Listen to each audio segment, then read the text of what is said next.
Mecanismos de endurecimiento de los metales. Vamos a hablar de los tres sistemas de endurecimiento, que ellos son solución sólida por deformación y tamaño de grano. Antes de volcarnos directamente a hablar de este tipo de endurecimiento, tenemos que tener la idea de que cuando un metal solidifica, se arma en una estructura cristalina.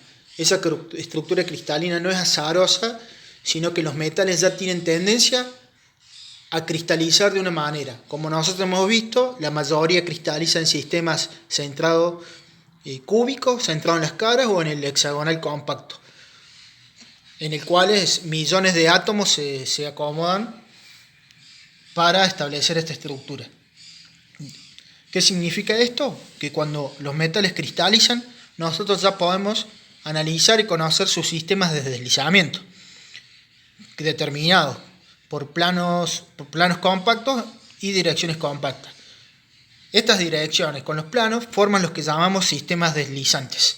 Por lo tanto, al aplicar un esfuerzo a una estructura, se produce el efecto como de una alfombra, en el cual los átomos van a ir circulando a través de la red sin perturbación. Bueno, una vez tenido en cuenta esto, ya podemos iniciar a explicar el endurecimiento. Y vemos el primer ejemplo, que es el sistema de solución sólida, en el cual vemos, ahí está introducido en un intersticio un átomo de color rojo de un radio bastante mayor a la de la estructura inicial. Por ende, ese átomo me produce una perturbación y el sistema ya no va a deslizar tan naturalmente como en el ejemplo que vimos recién. Es decir, se va a encontrar con una barrera. Esto se produce con los defectos de línea puntuales, planares o volumínicos que tenga la estructura. Nosotros hemos visto, acá tenemos un radio atómico de este átomo de color rojo, y también puede ser un átomo de un radio mucho menor, de los cuales vamos a tener dos efectos diferentes, uno de compresión y uno de tracción. Es decir, en uno los átomos vecinos van a alejarse y en los otros se van a arrimar, como el efecto del imán, digamos. Por lo tanto, van a alterar totalmente el sistema deslizante, se van a encontrar con una barrera.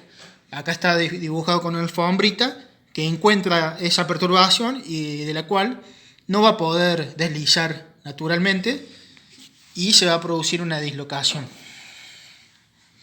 Después tenemos por deformación. Acá hemos hecho una gráfica con los ejes ordenados, el eje de abscisa, el ordenado, en el cual mostramos cómo cuando un material está siendo sometido a un ensayo de tracción, su curva se va elevando, es decir, se van aplicando esfuerzos hasta llegar a un sigma de fluencia. ¿Qué significa esto? Que yo estoy sometiendo al elemento, le aplico una fuerza, estoy alterando la estructura cristalina, pero si yo no me sobrepaso de ese sigma de fluencia, los átomos van a tender a volver a su posición original. Se les llama la zona elástica. Pero si yo sigo aumentando, voy a producir múltiples dislocaciones y en todas las direcciones. ¿Eso qué me va a producir? Que el elemento esté cada vez más duro, porque no se van a poder deslizar tan fácilmente los átomos, y esa dureza determinará la fragilidad del material hasta un punto de quiebre.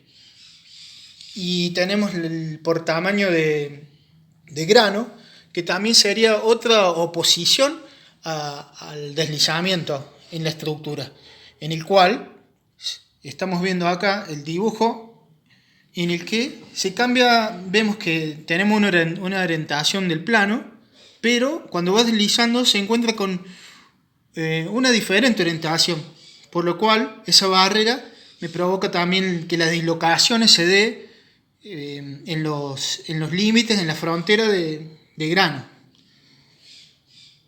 De esta forma tenemos los tres tipos de mecanismos de endurecimiento.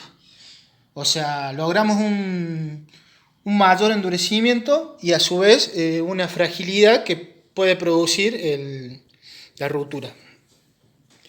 Tenemos una foto de un microscopio que nos muestra las diferentes dislocaciones de un elemento que fue sometido a esfuerzos de tracción.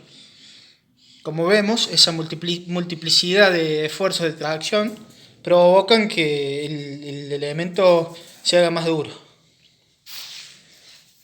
Eso también lo vemos en la ecuación de Hall-Pett, en el cual relaciona ese esfuerzo de tracción con el tamaño de grano.